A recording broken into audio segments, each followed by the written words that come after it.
Hi. Hi. Hi. Hi. I'm Rex Pukinikin. I'm Rex Pukinikin. I'm Rex Pukinikin. And we're balling. And we're balling. And we're balling. Today. Tomorrow. And maybe yesterday. At what cost? At what cost? At what cost? Woo!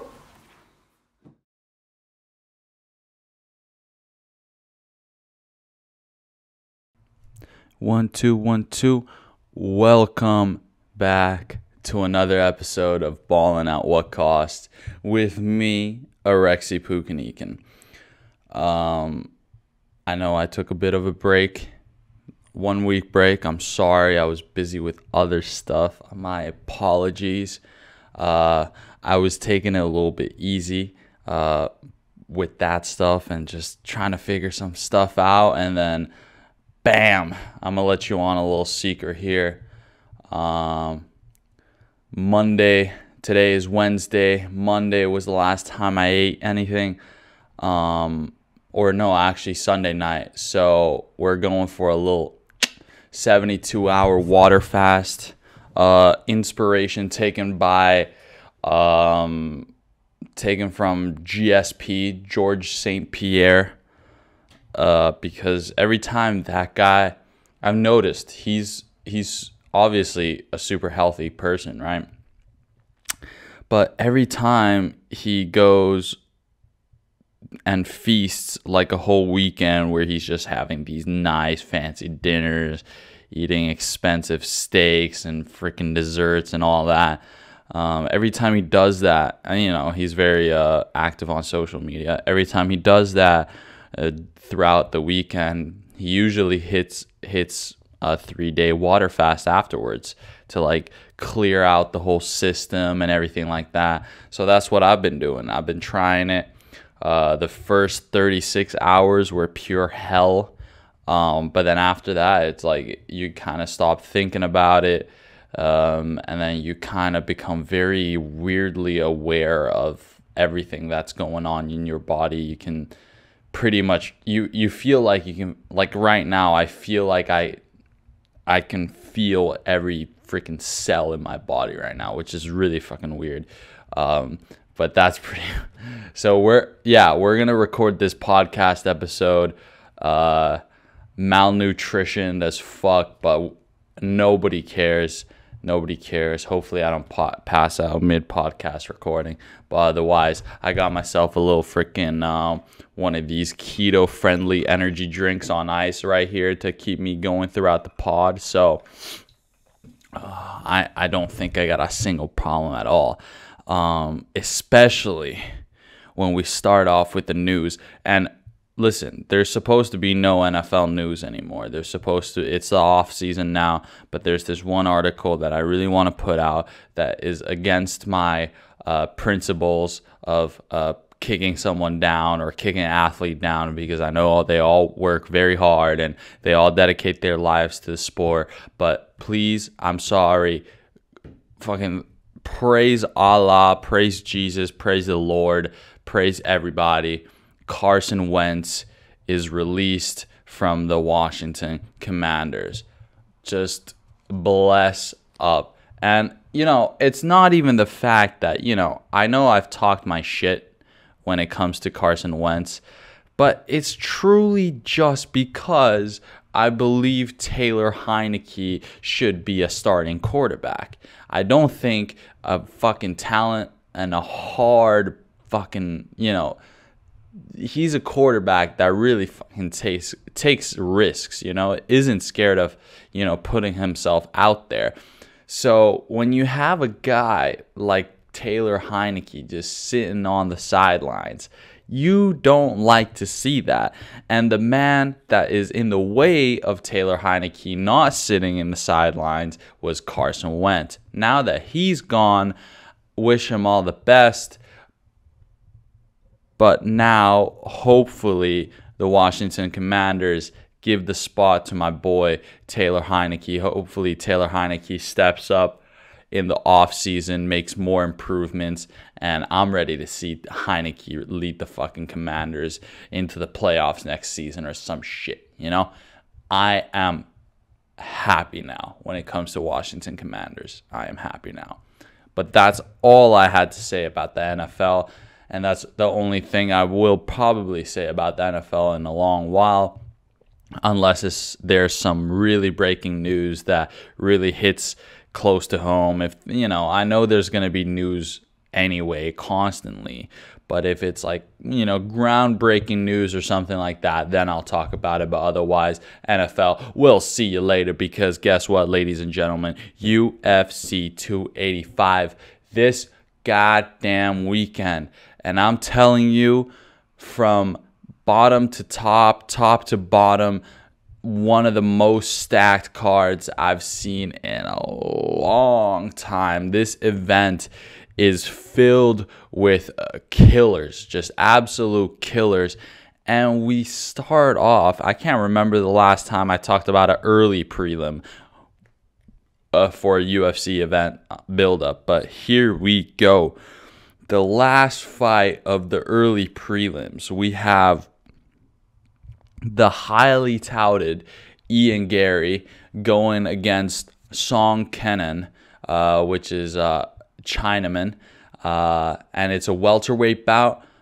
The Ian Gary is highly touted because he has just great potential when it comes to skill, but also he's the next Irish prospect. He's the next guy after Conor McGregor to represent the country of Ireland in the octagon.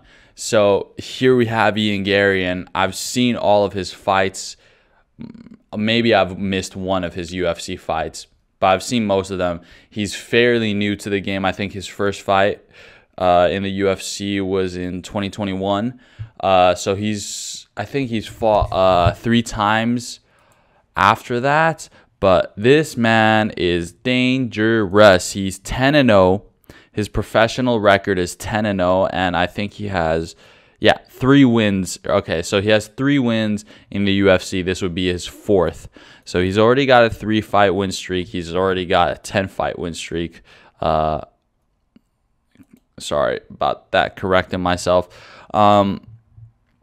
So Song Kenan is definitely gonna have his hands full. He's gonna have to defend exquisitely against Ian Gary, who is a very aggressive striker. Definitely possesses a lot of power for a welterweight. Definitely a big dude, and that is why Ian Gary is coming in as a -675 favorite, and Song Kenan is a plus 500 underdog. It's because the size difference there is definitely something you got to take into consideration. Ian Gary's got 3 inches of height against Song Kenan, and then 3 inches of arm reach and 1 inch of leg reach. So all of this combined, it really shows you why Ian Gary is significantly the favorite in this fight.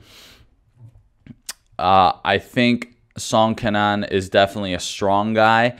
I think if Song Kenan could try maybe the grappling angle, I think he might have more success there than if he would just stand up and strike with Ian Gary, because I've noticed that Ian Gary is really aggressive. He definitely throws a lot of stuff with intent.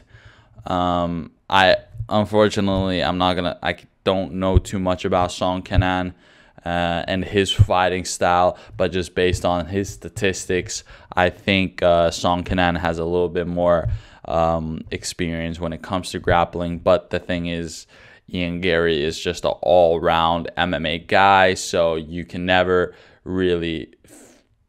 If I were to be Song Kenan, I would never consider myself as having an advantage in any kind of aspect. I would just go there with just an extreme amount of focus, and maybe just, I hope Song Kenan maybe has a good amount of conditioning. If he can push the pace and Ian Gary can't keep up, that might be a chance of getting Ian Gary. But otherwise, I think it's not only me when I say Ian Gary will most likely run through Sean Kanan and definitely leave his mark on the octagon that evening, and to fire things up into the prelims, because god diggity damn, the prelims are stacked as well. The prelims are pretty damn stacked. I think they have two fights. Yeah, they have two fights in the prelims with ranked fighters, like 2 ranked fighters going ahead. So 4 ranked fighters that are fighting in the prelims, which is ridiculous because usually you would only see that in the main card. And think about it, ranked fighters are main events for fight nights. So this is just insane. I think this is pay-per-view wise going to be one of the bigger pay-per-views of the year.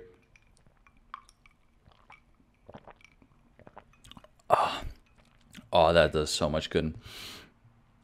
And and the reason why I say that is because you can see by the way they have put the cards together, the early prelims, the prelims, and the main card. You can see that they intend to get a lot of people to get the pay-per-view. I mean, think about it. If you're watching on ESPN Plus and you don't really know if you want to spit out the cash to watch the pay-per-view, well, I mean, Jesus, after watching this prelim, you're going to want to watch more. That's the thing. And these matchups are really, really interesting.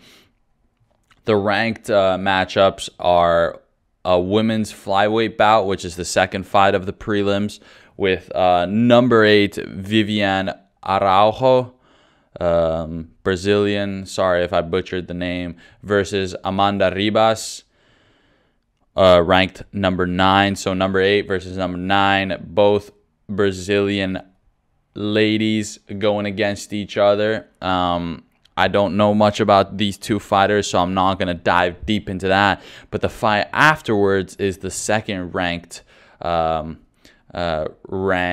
division fight, where it's a middleweight bout between the veteran Derek Brunson, currently at ranked number 5 in the middleweight division, and number 10 is Dricus du Plessis, South African brother, but like like one of those Dutch kind of brothers, from South Africa.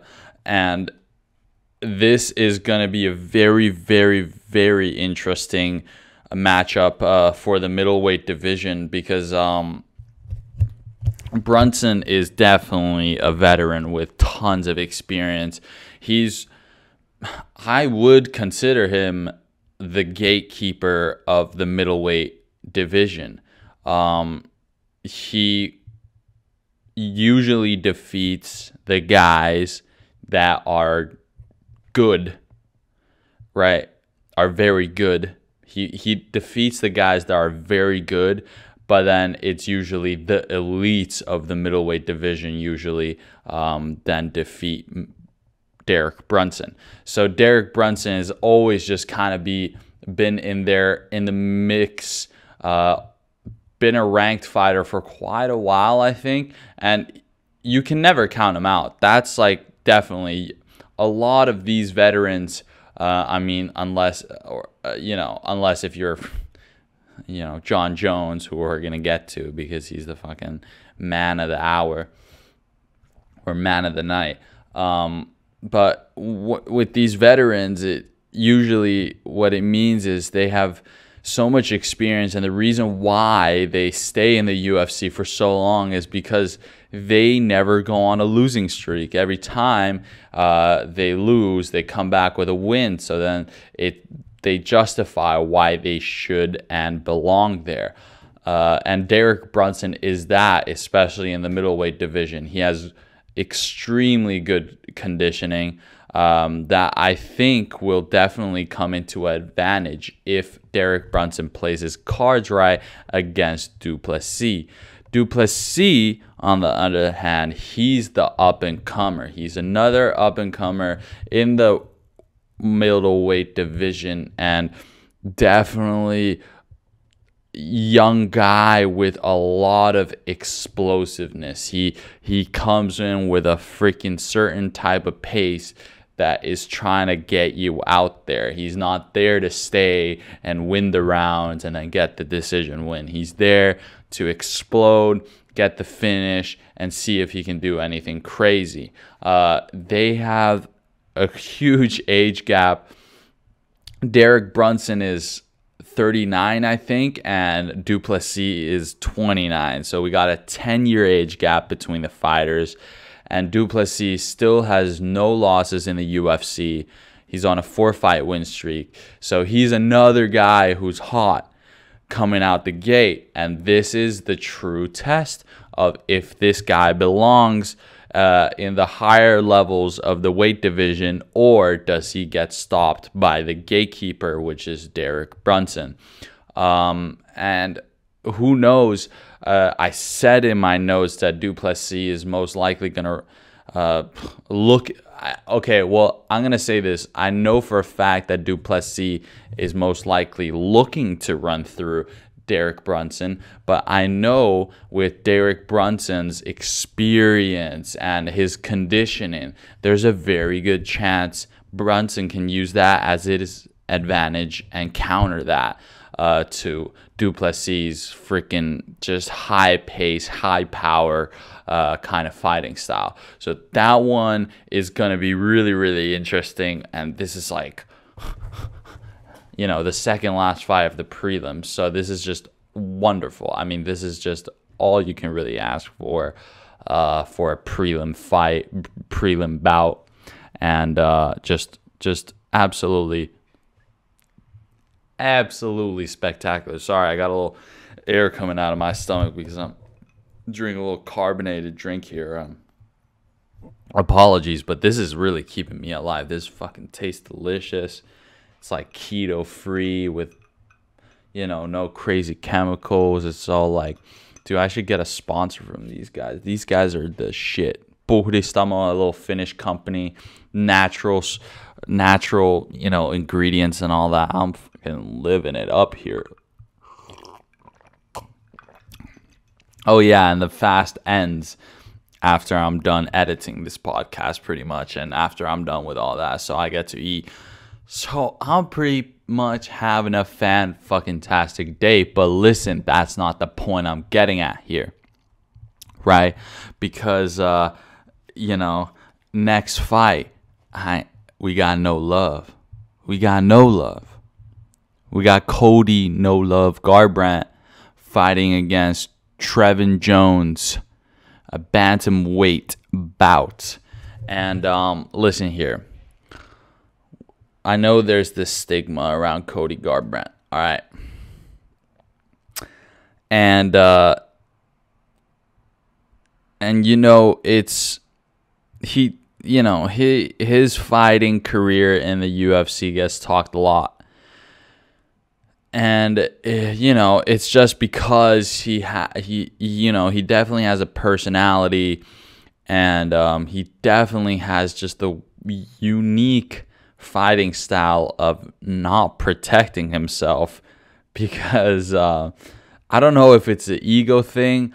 I don't know if it's just his like a confidence thing, something. But whenever this guy gets confident in a fight, he doesn't want to defend himself. He's practically allergic to defending himself. Like, as soon as he sees someone hurt, he just forgets all about protecting himself. The best example is the first time he fought against TJ Dillashaw, and he literally got TJ hurt, and then he swung 3 times in a row the same left hook, overhand or I think overhand left. He just threw it 3 times. He like clipped, kind of like just misses. But the fact that he does it once, just misses, does it the second time, just misses, does it a third time, just misses, and then it's just like TJ, TJ is that high level too, that he's, even though he is a little bit stunned, it's not like TJ's just gonna be completely out of it and not trying to find a way to get out of it. So obviously TJ, by the time the third same strike comes, he just bam, and that's just, but every now and then Cody impresses us, right? Cody definitely impresses us. So this is gonna be a weird one. I think this is gonna be a little of a do or die situation for my boy Cody. This is after this. If he takes this loss, then I think the hype will definitely die down and questions will pop up, especially from the media, of if he wants to hang up the gloves. But just a little bit about the matchup. Both fighters are coming off of a loss. Trevin Jones has significantly longer limbs than Cody. So, in terms of keeping the distance, I think Trevin Jones definitely has the advantage there. I think because of that, then Cody will have to dig pretty damn deep to fully get the potential of his killer speed and fast pressure type of fighting. If he can just defend and kind of get the timing right of when to move in and out, and if he reads Trevin Jones well, then I think Cody has a really good chance of defeating Trevin Jones.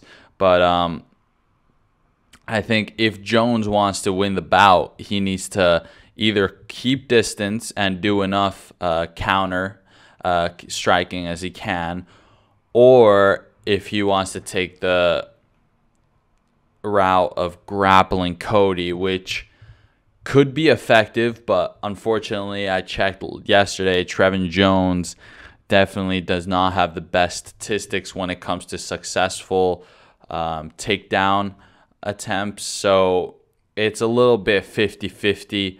But yeah, I think if Cody can really just keep the pace up high, defend himself properly from the counters that are thrown, and then go in the pocket with a bunch of speed, a bunch of aggressiveness, I think Cody could get the job done. Cody is minus 170 favorite, and Trevin Jones is a plus 145 underdog. So this is going to be one of those 50-50 fights. And, I'm really beginning to appreciate the bantamweight division right now. So, and Cody was at one point considered one of the best in the bantamweight division. So I hope he can prove that Saturday night, Sunday morning for me. And he's going to be, and I really hope he performs I hope he has a great performance like he used to put up, because then damn, everyone is fired the hell up for the main card. And it's a goddamn good main card if I'm literally gonna be talking about every single fight in the main card. I'm sorry, ladies and gentlemen, if this is a little too UFC MMA heavy this episode, but this is a big freaking deal, this 285, and I just want to make it a point that it's a big freaking deal, okay?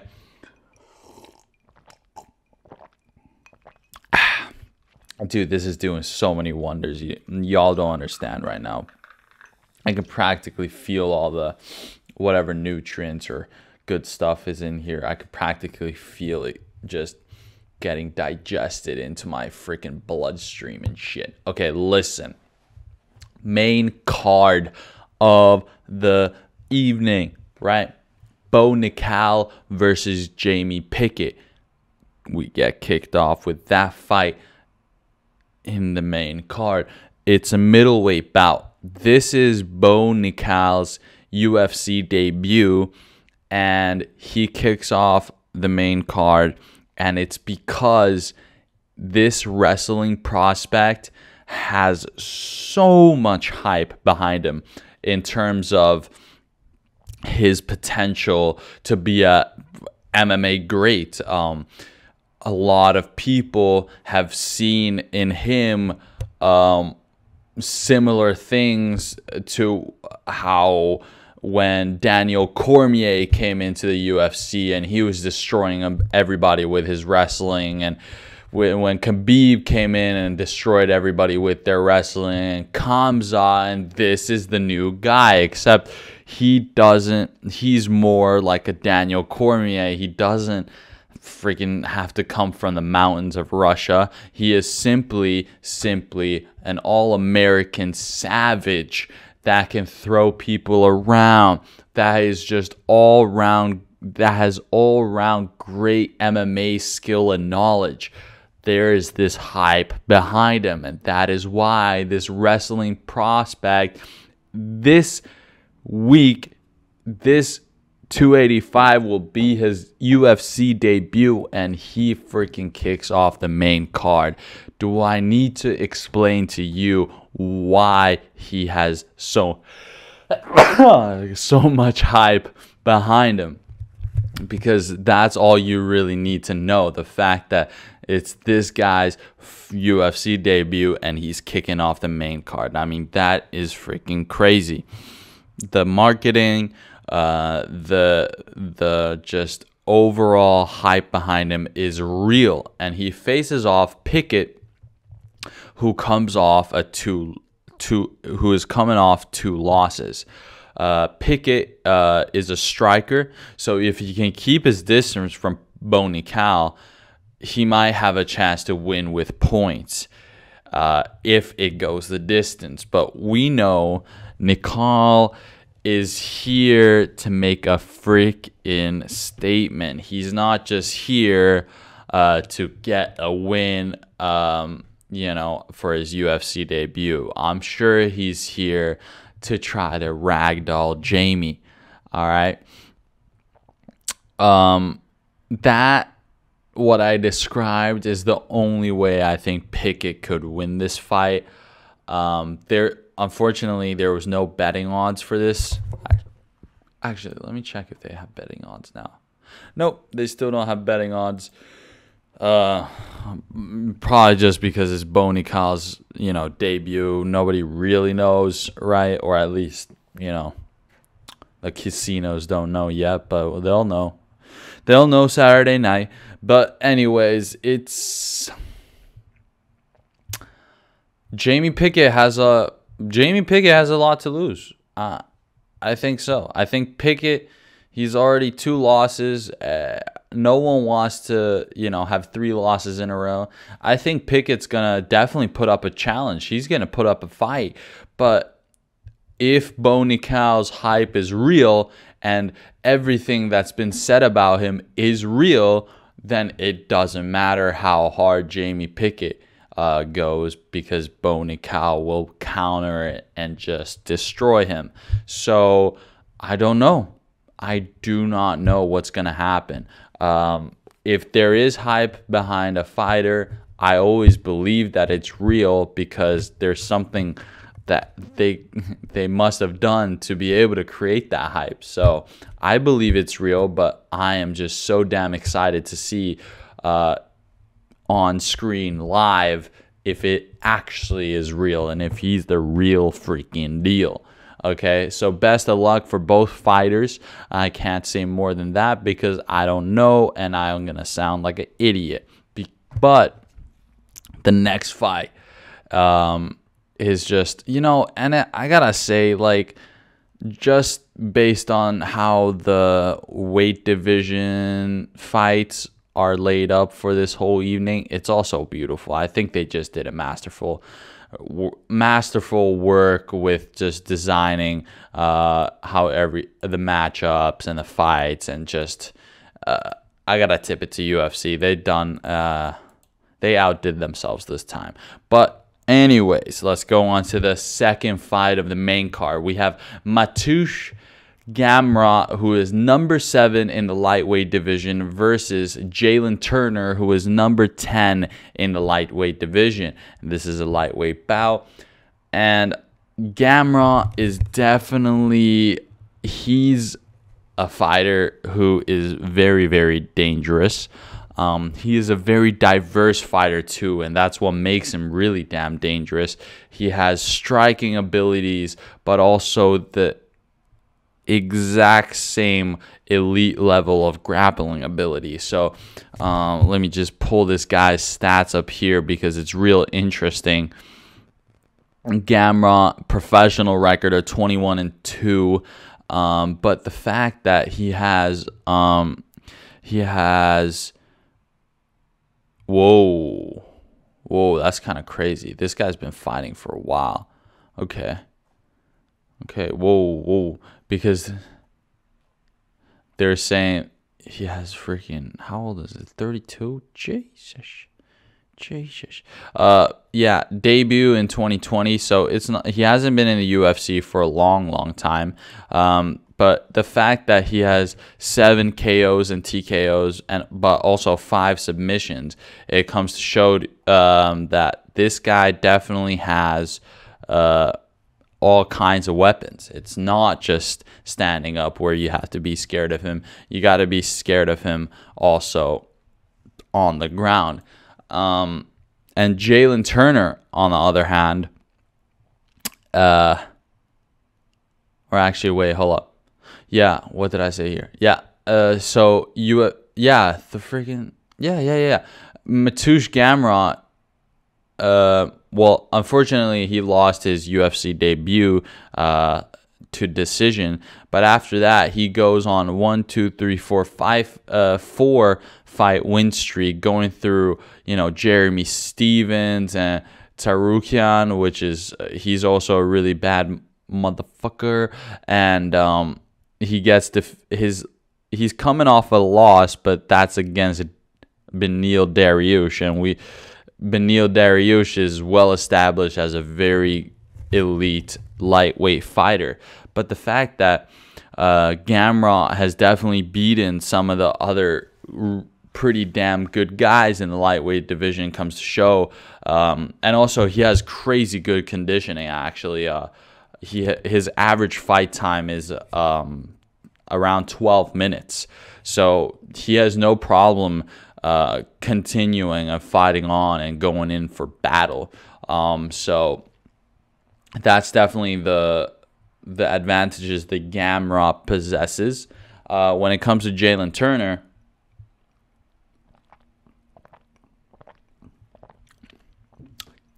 Turner, also a very diverse fighter.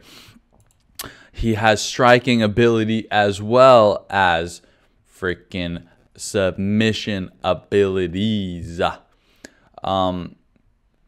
Very accurate guy when it comes to significant strikes. He's definitely doing good in that department, and he's on a win streak right now.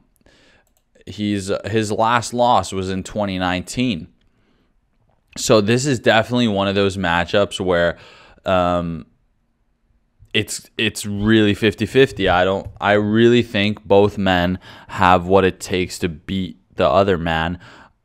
So I really expect this to be a very even matchup. Let's just go back and see the sizes of the gentlemen again, because sometimes that does matter.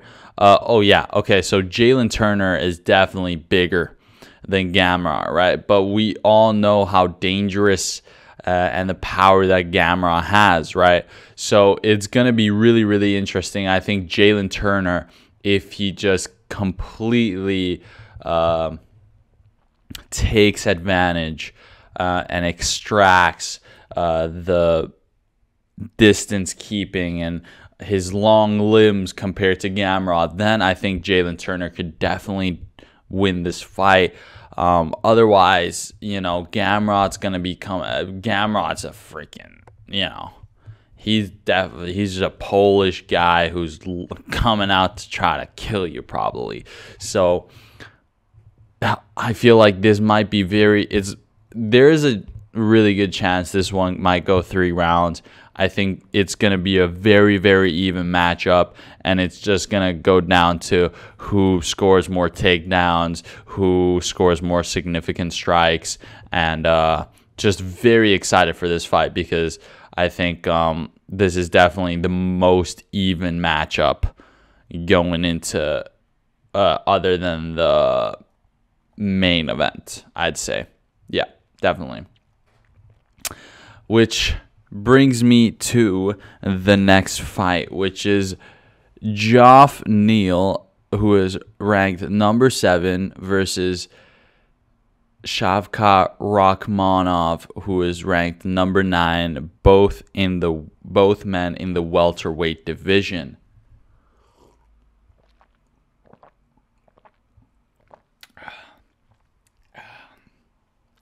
Oh, that's so good.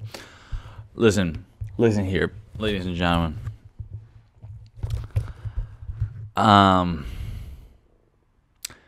This one's one of those where I'm going to explain how one man has a chance and the other man also has a chance, but a little bit more of a chance.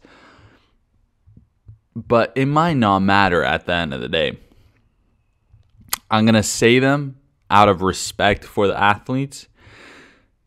But this fight is one of those one-sided fights that you're only predicting one guy to win, and if the other guy wins, it might just be the biggest fucking underdog win in the world, right? So Geoff Neal is coming in as plus 390 underdog, and Shavkat Rakhmonov is coming in as a minus 690 favorite. Neal is an experienced striker with just tons of power. For a welterweight, he's definitely one of the more powerful fighters in the welterweight division. However, any man going against Shavkat Rakhmonov is putting themselves in danger because this Kazakhstan / Uzbekistan, this guy, he is scary. He's like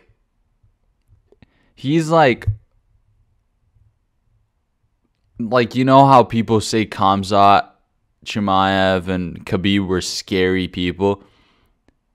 Yeah, okay, they were scary people, but they run their mouths.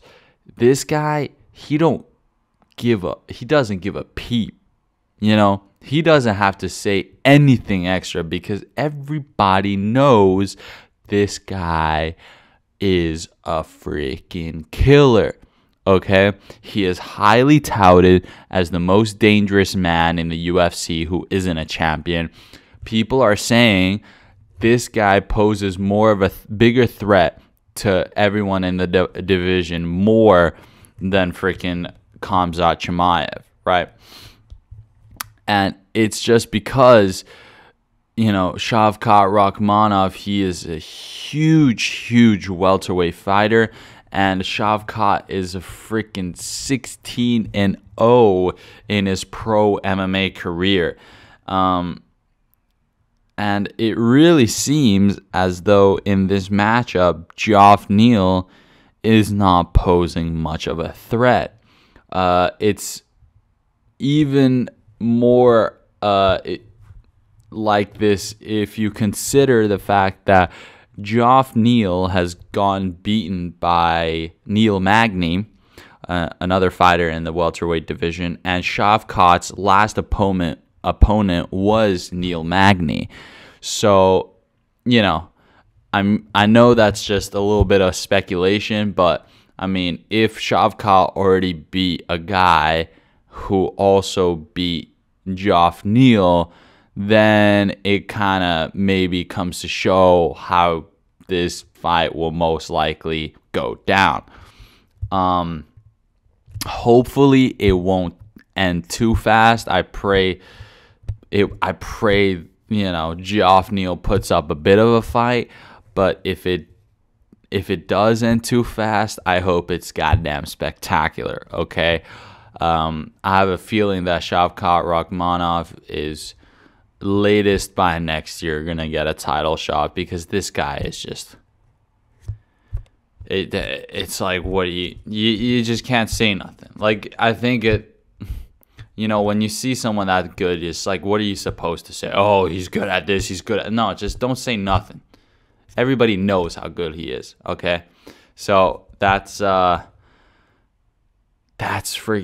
fight before the co-main event, okay? So co-main event, what do we have? We have two badass ladies, fine looking ladies. I have to say, I have to, give my respect to the ladies.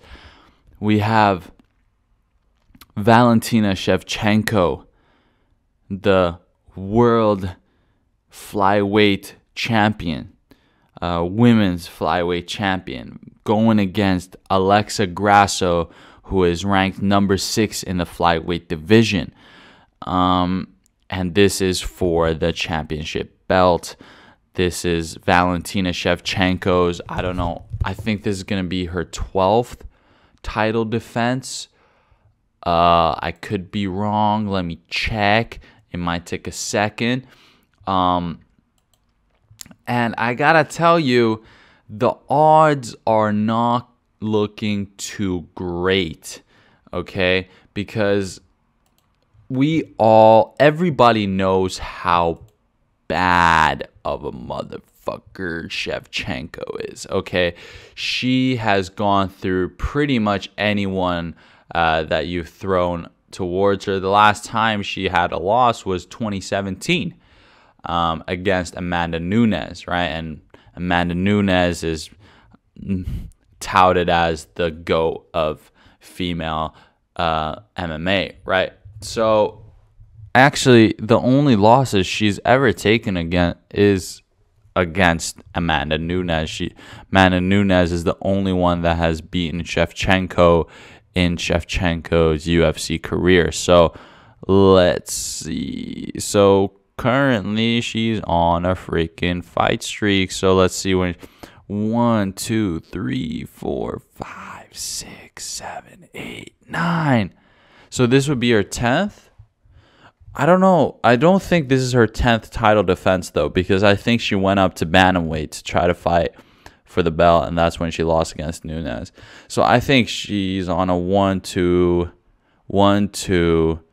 3, 4, 5, 6, 7, 8, 9, 10, 11. So this is, I think I was right. It's going to be her 12th title defense for the flyweight championship. She's dangerous. I gotta tell you, Valentina, she's dangerous because she just possesses skill that no one else, I think, has. I think her overall knowledge in MMA is top 10 in the whole UFC. She travels all over the world for training camps just because she wants all kinds of diversity in MMA knowledge. I watched the embedded vlog series, episode 2, last night or the day before that, and the coach was saying how Valentina went to Japan and some other weird place in Eastern Europe or something like that just for this camp. And I've heard before she goes to this place and that place. She goes all over the place meeting new people to gain just as much knowledge as she knows. And she just trains so freaking hard. She has crazy conditioning. She can freaking choke the crap out of you. She can punch and kick the crap out of you.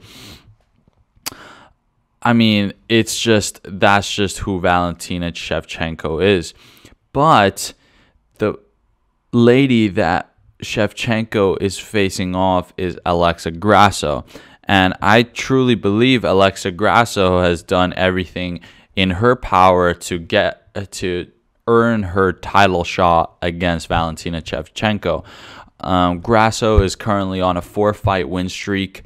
And it says a lot because something about, I think especially the women's flyweight division, there's a bit of an inconsistency, which is why Shevchenko is so freaking good, because she's definitely never been inconsistent, only against Nunes, but Nunes is an exception. But Alexa Grasso, she's definitely done her job as far as it goes when it comes to winning fights. And I just have to say, in every aspect of the fight game, I think Valentina has Alexa Grasso beat. I was checking Alexa Grasso's statistics yesterday, and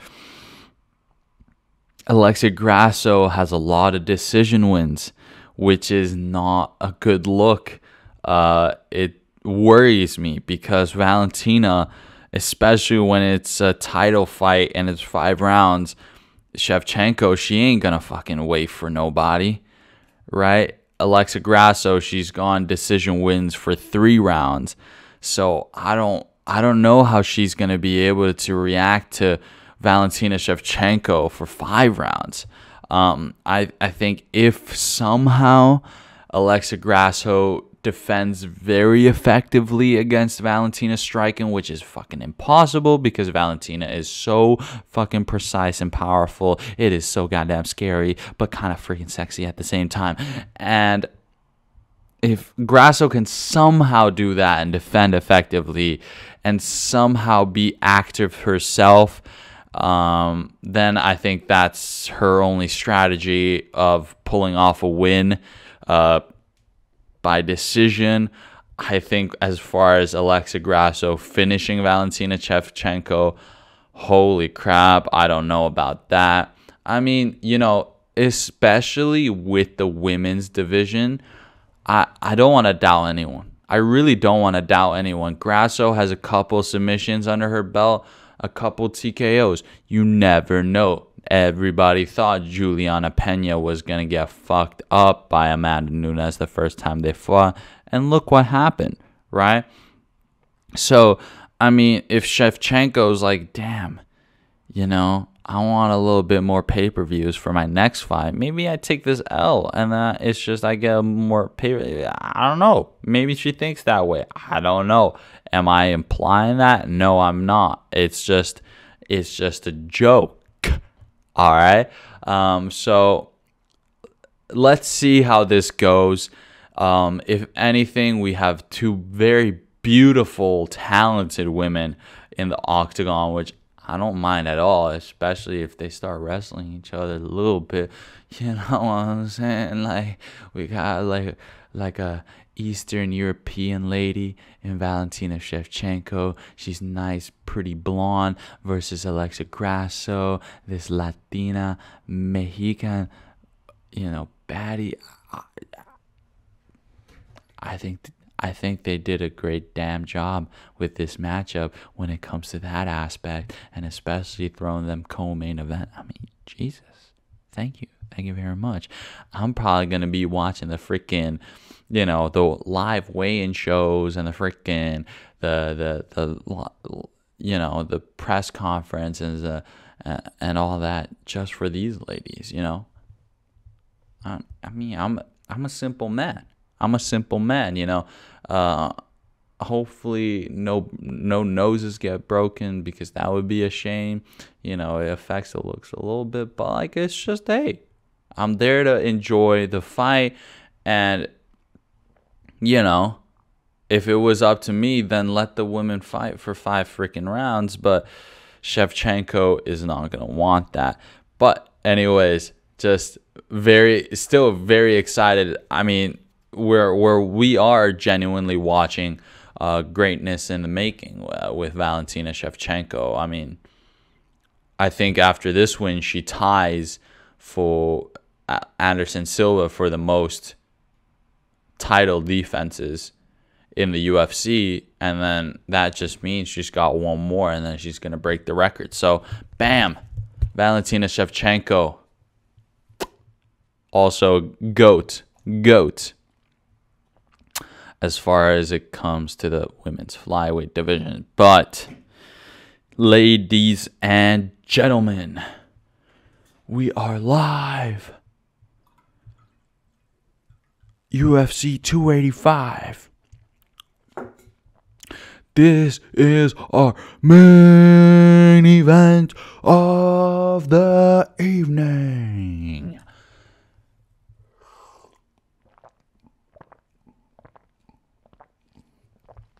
Ooh, I'm telling you, ladies and gentlemen, Jon Bones Jones is back in the UFC, back in the octagon this Saturday night / Sunday morning for me. He is back, ladies and gentlemen, and he faces off the #1 heavyweight contender in the world, Ciryl Gane Bongamin. Sorry. This is the first heavyweight fight for Jon Jones. He used to be a dominant force in the light heavyweight division. Arguably never lost in the octagon, although he did get disqualified once, and then there's a no contest because of performance enhancing drug bust or claims that were brought against him. But otherwise than that, arguably has never lost a UFC fight in his career. Started in the UFC back in 2009 and was pretty much one of the first like undefeated, or there's no one that came close to defeating him kind of guys. He was the first one. Before that, of course, there were greats and there were GOATs of their time, but the GOATs of their time even took a loss every now and then. Jon Jones was the first guy who everyone just kind of thought he was damn untouchable. And he is back after 3 years away from the octagon. He returns against a big challenge in Ciryl Gane. Although Ciryl Gane is relatively new to the sport, at least compared to Jon Jones, Gane, I think, is the most dangerous man in the heavyweight division to go against Jon Jones. They're both insanely technical strikers. Ciryl, however, is a powerful and accurate striker, while Jon Jones is a calculated and accurate striker. Okay? This whole bout, this fight is dedicated for the audience and for the world to see if Jon Jones is still the same killer as before. If he is still the same guy that can masterfully pick apart his opponent and destroy them. Okay? We're trying to see if he is the real GOAT that everyone else claims he is. Okay? If he isn't, then he will. If Jon Jones isn't the same guy and hasn't elevated himself and has gone backwards from the 3 years gone, I'm not saying he is, I'm saying if he has, then he can definitely get caught by Ciryl Gane, because Ciryl Gane poses the realest threat Jon Jones can know, because Ciryl Gane strikes with extreme intent, okay? Ciryl Gane doesn't throw stuff to try to pepper you up, okay? He's trying to goddamn hit you with the freaking million Scoville units right to the goddamn jaw. All right? That's what Cyril Gane wants to do. And I think Jon Jones has definitely matured. I think he was a bit of a freaking, just a rock star kind of kid the last time he was in the UFC. He had that mentality. That's why he got in trouble when it came to the law and all this other crazy stuff, right? But now I really feel like he is becoming a man. He's 35 years old now. He can't fuck around no more, okay? He's got to come back into the octagon and really prove that he was made for the fighting game, for the MMA game, right? And this is a chess match. Jon Jones literally said this in the latest Embedded episode. He said this is a freaking chess match, and I completely agree, because everything has to be so equally calculated, and you have to think so far ahead of what's gonna happen in the moment right there in the octagon. Everything Jon throws out is gonna be equally calculated when Cyril Gane throws something back at him. Okay, Jones needs to be so much more calculated and accurate if he wants to pick apart Cyril Gane, right? But I am just beyond excited for this fight, and I really just want to see this fight go the distance. Because then it really proves who's like the more diverse fighter, who can overcome the extreme diversity and adversity that they get put in. And this is just whoa. This is just like whoa. What the fuck can go down? Because I don't know. I don't know what could go down. Jon Jones makes one mistake, Cyril Gane throws something with perfect power and accuracy, you're done. I don't care who it is. Jon Jones, I'm not saying Jon Jones has a weak jaw or nothing. No, I'm not. Jon Jones could have the freaking strongest jaw of all time. Cyril Gane, if he lands, he can do some freaking pretty crazy stuff, okay? And same with Jon Jones. Jon Jones, I love Jon Jones' style because he has patience.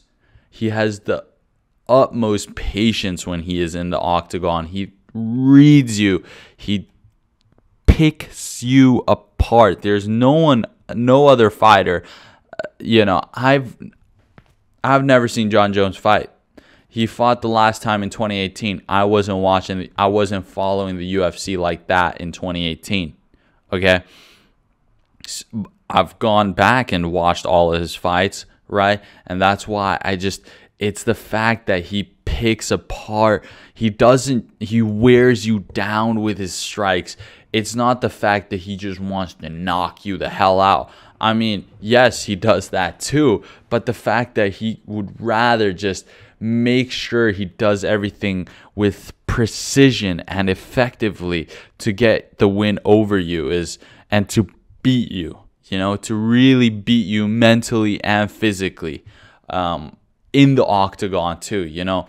Conor McGregor, he's great. He can beat opponents mentally outside of the octagon, but the fact that Jon Jones is the man who can beat other grown men inside the octagon mentally and break them apart is just something that is of pure like elite freaking just human being. I'm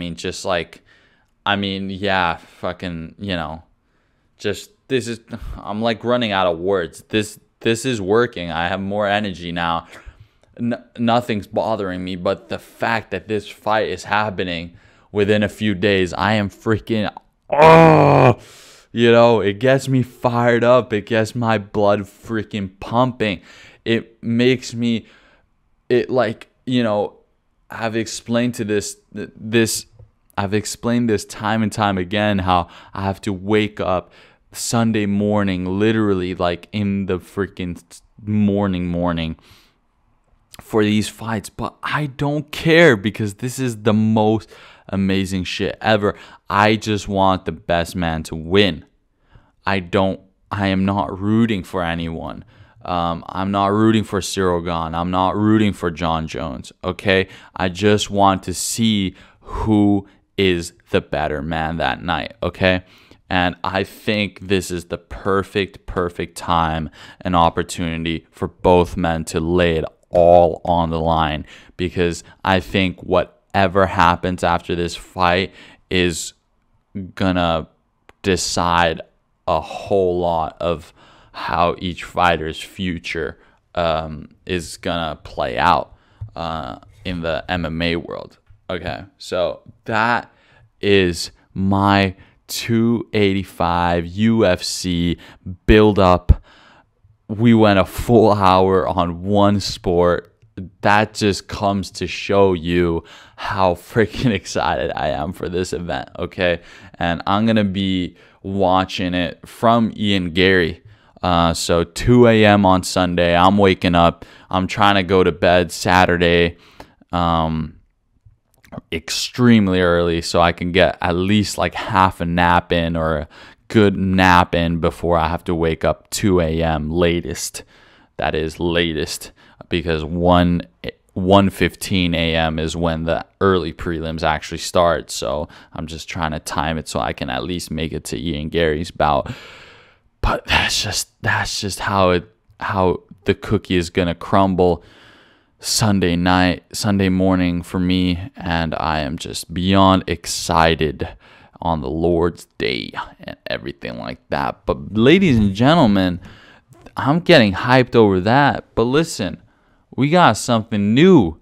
We got Formula One, and it's all tied up because the season is kicking off this weekend.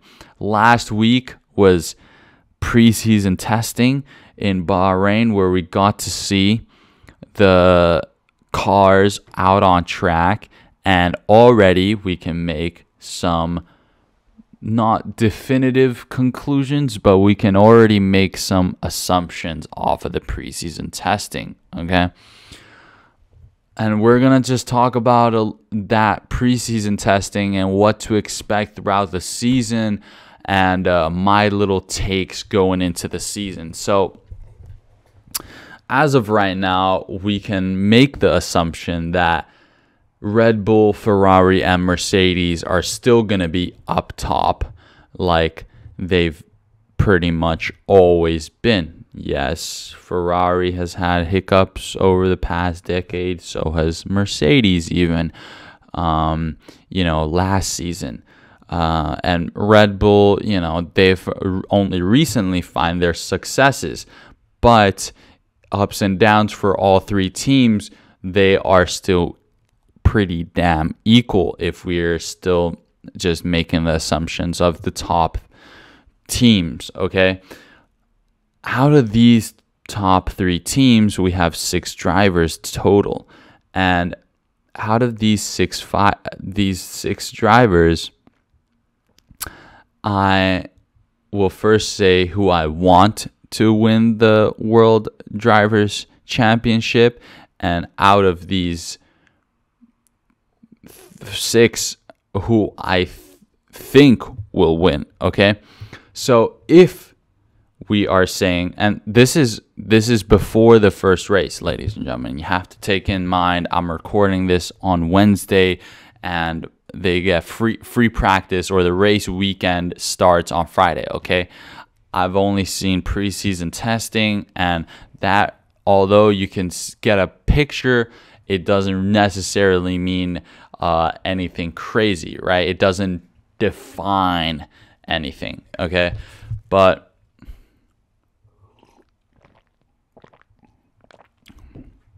the driver out of the, if we're actually assuming that Mercedes, Red Bull, Ferrari, all 3 cars are equal, equal, bam, no, nothing, just equal, okay?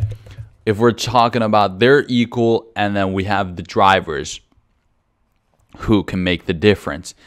I want Lewis Hamilton to win this year. I want him to win this year because he's in a black Mercedes that looks cool as fuck. That is perfectly suited for him. Black on black. I mean, double black. I mean, yeah.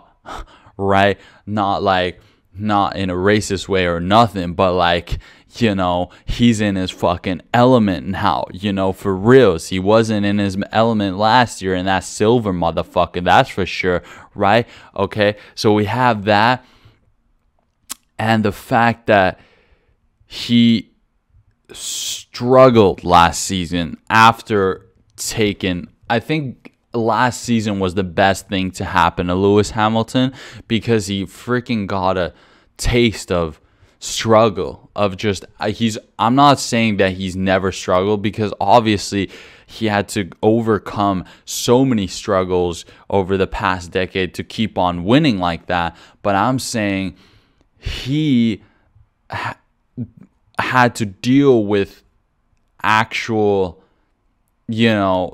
actually, I don't want to go as far as saying failing, but he experienced like real hardship last season after experienced the toughest thing for him, which was, him feeling like he got cheated out of a World Drivers' Championship title that would have solidified him as the GOAT, his 8th one that got stolen away from Max Verstappen and Red Bull.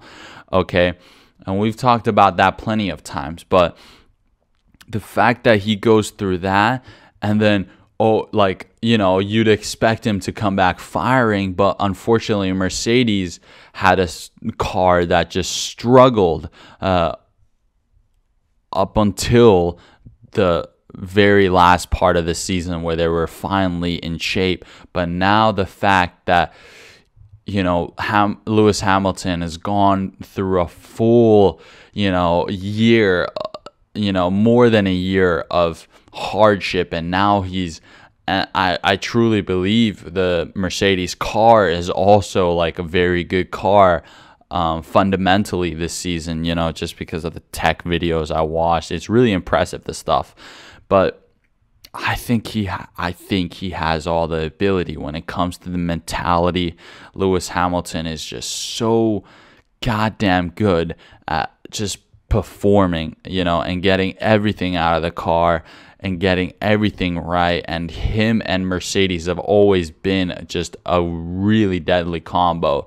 So, hey, I want my boy Lewis Hamilton to win the World Drivers' Championship this season because I want him to be solidified as the GOAT over Michael Schumacher, and I want him to I just want to witness the greatness, okay? I really, really do, okay? And the longer it's going to take him, the less I'm going to, believe. But right now, the belief is up here, up all the way to the max. I have all the confidence that Lewis Hamilton can come back out swinging, okay? So that's who I want to win.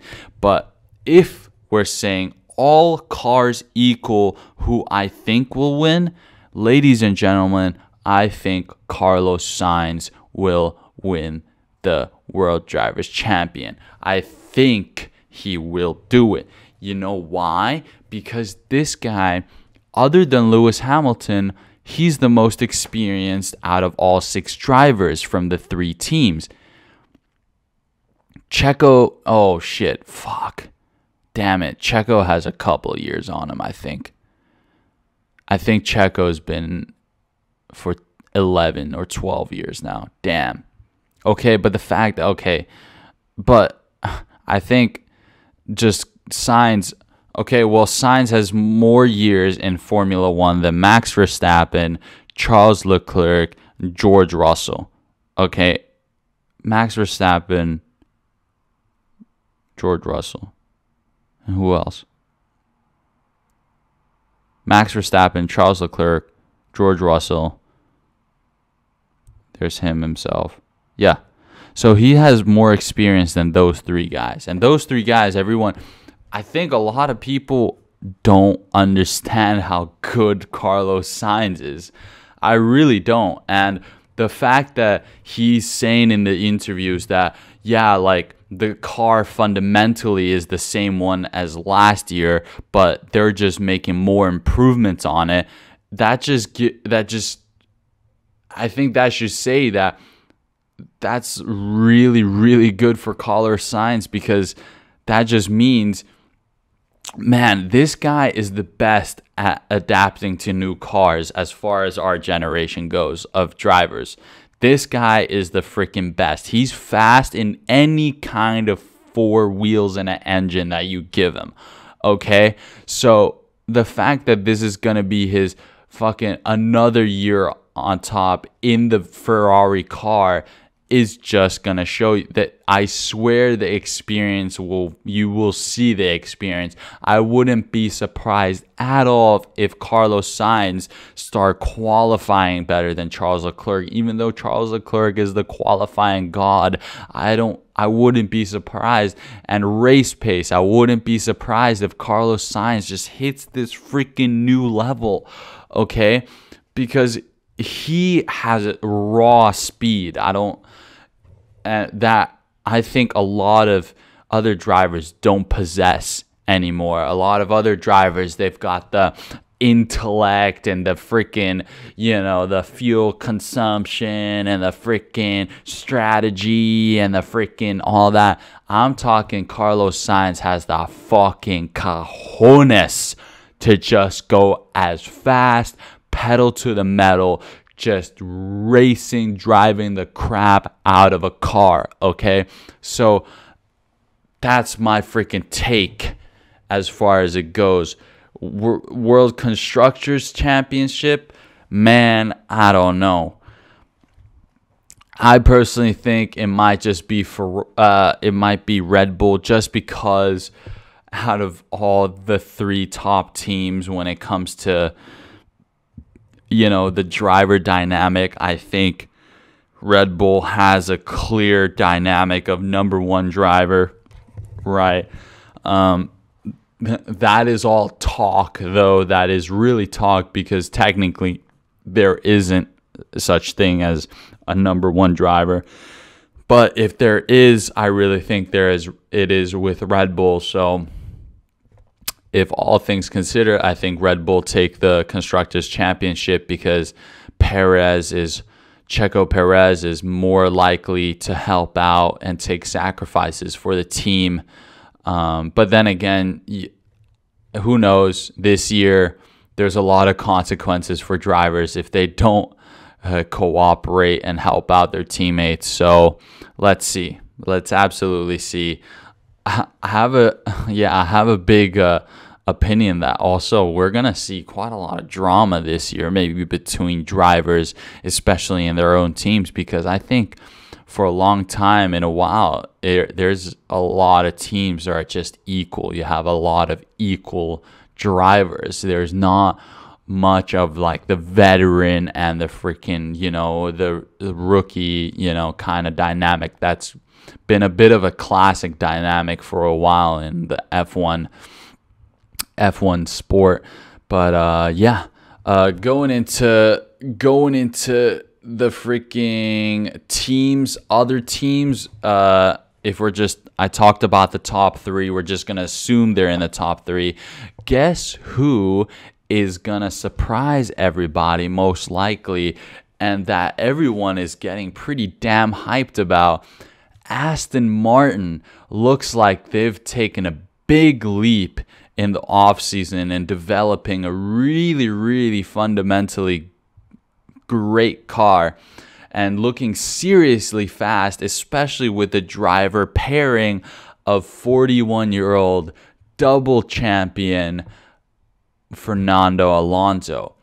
I personally think Fernando Alonso has that raw driving talent that very few have, and as much as people are surprised of how well he's doing, I think because he already impressed everybody with his return to Alpine, right? And I just personally think it's not that big of a surprise that he can drive the crap out of a good car, because if he was already driving the crap out of an Alpine, right? If Aston Martin have truly given him a fucking good car, then Fernando Alonso is also going to drive the crap out of that car. He's not a cheap driver, ladies and gentlemen. He gets offered a lot of money to come back out of retirement and still be driving Formula One cars at 41 years old. I don't think people understand that. If you have had a world championship under your belt, that means more digits in your freaking check, okay? And it's just so awesome to see a new team like Aston Martin make big improvements. And they're only in their fourth season. That's completely wrong. Maybe, I don't know, second or third. And they're already, and I have to say, they're one of the best looking cars. I thought last year they were the best looking car. That green is nothing short of sexy, and I really hope Fernando Alonso and Aston Martin, we see that green on the podium more than once this season, because right now it's looking like Aston Martins are the first ones in line after the top teams, and we all know the first one in line after the top teams always will take advantage of some other mistakes that other people or other drivers or teams make, and they definitely will be able to take advantage and hopefully pull off a couple podiums. So that's how it's looking in the Aston Martin garage of things. Next up, my favorite team coming into the 2023 season, we have Alfa Romeo. Personally, I think the Alfa Romeo livery is the best looking livery in the whole entire grid this season.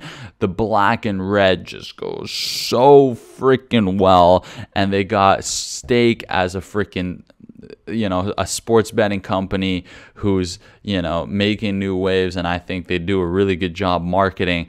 And they're the main sponsors of Alfa Romeo this season, which is just fantastic. I like that. Hell yeah. I got Israel Adesanya tweeting about Valtteri Bottas' car, and freaking Drake also getting behind that. So that's just fucking awesome to me, right? So, and the fact that I really think this driver pairing is perfect. I talked about the veteran and the rookie, or like the experienced with the non-experienced driver pairings. I think this will be the most successful one. Zhou Guanyu, second season for him in Formula One, and Valtteri Bottas, what is his freaking, I don't know, but he's been racing more than a decade now. So he has so much experience. He's got a goddamn mullet, bro. You think his mullet's going to make him slower? Hell nah. Hell nah.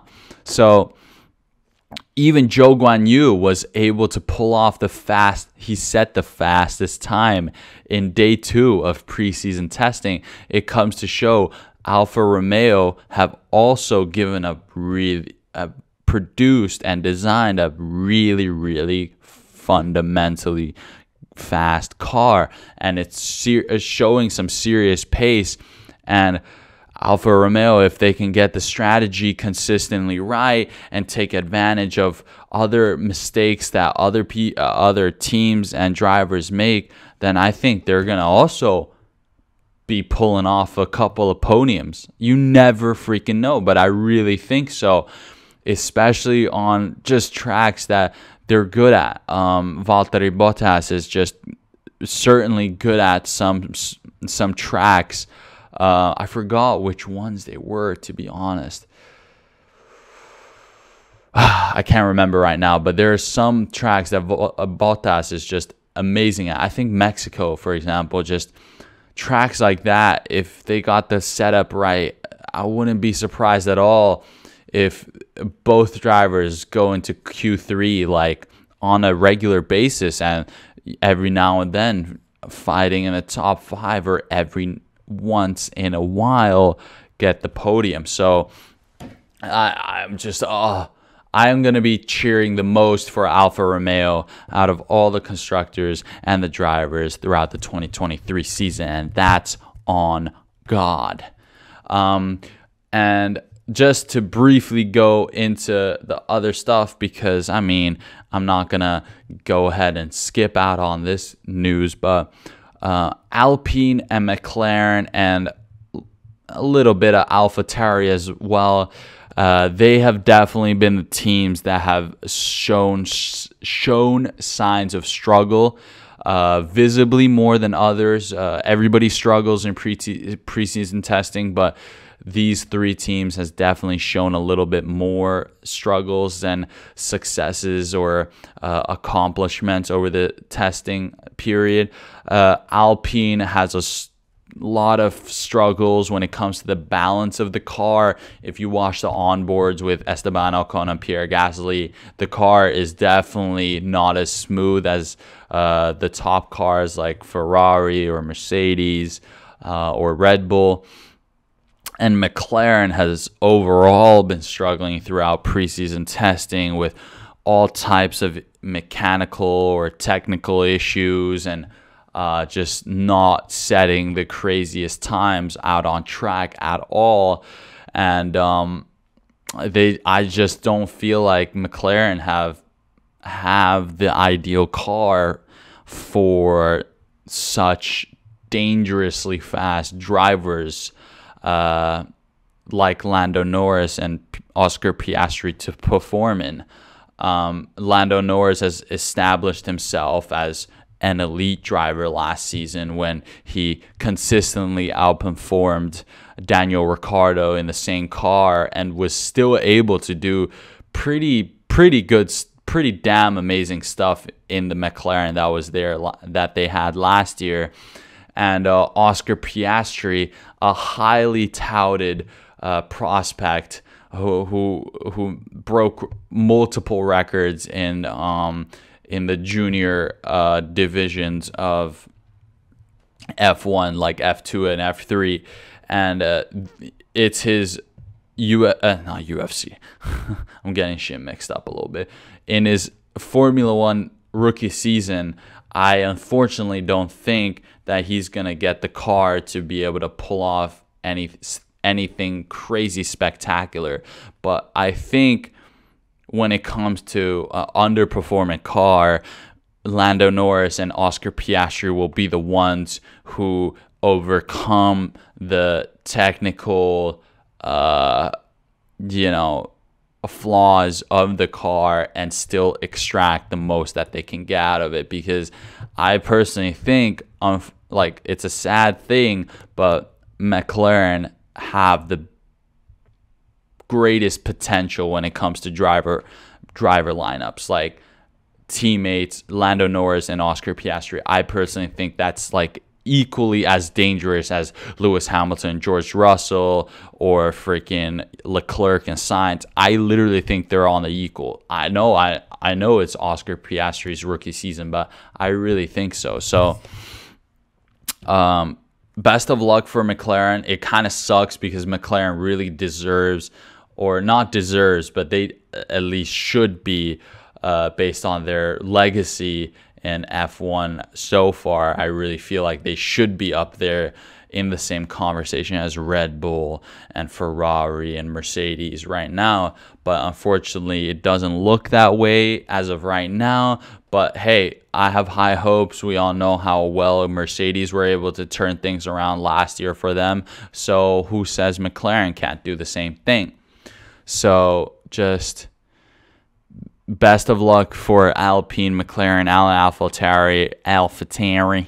I really hope that all 3 of those teams get their crap together and still occasionally give all the other teams a challenge, because the more equal the grid is, the better. The more you will see how the drivers make the difference instead of the car.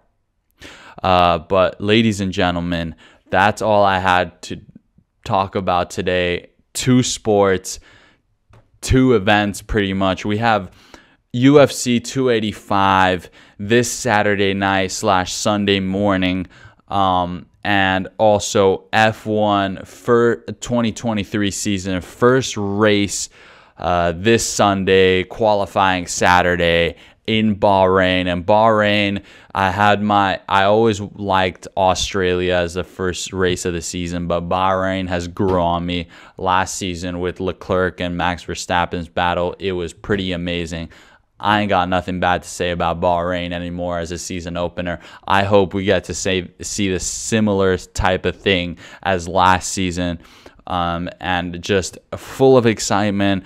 I'm ready to be antisocial as fuck inside my own apartment throughout the whole weekend, just enjoying my sports and eating some good food, because I haven't been eating food and I'm excited to eat food again. And just hope you ladies and gentlemen are excited like I am, because I think there's going to be some historical things happening this weekend. There's going to be some dudes who are going to be balling. At what cost? I don't know. But all I know is that they were balling today, they were balling tomorrow, and maybe yesterday. So cheers. Camera ran out of battery. We'll see you on another episode.